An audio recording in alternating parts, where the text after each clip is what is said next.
सहरस्थित Biju Patnaik town hall ठारे Maheshwari nursing college वार्षिक उत्सव सहित सेविका दिवस पालन करा जायछि। संबलपुर विश्वविद्यालय कुलपति विधुभूषण मिश्र मुख्य अतिथि भाव जोग देथिले। एही अवसर में अंतर्जातीय सेविका दिवस उपरे आलोचना होइतिला।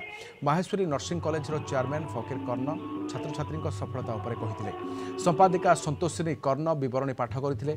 प्रिंसिपाल सुनीता राणी बाग कॉलेज रेकर्ड उपस्थापन करथिले। कार्यक्रम में कॉलेज छात्र छात्री समेत बहु विशिष्ट व्यक्ति उपस्थित रहिथिले।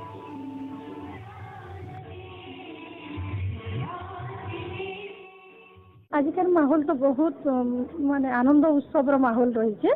गोटे प्रकार कहवा के गले कि नर्सेस डेटा आमर एनुअल फंक्शन टा माहेश्वरी नर्सिंग कॉलेज लगी गोटे पर्व सांगे सामान हो जाए।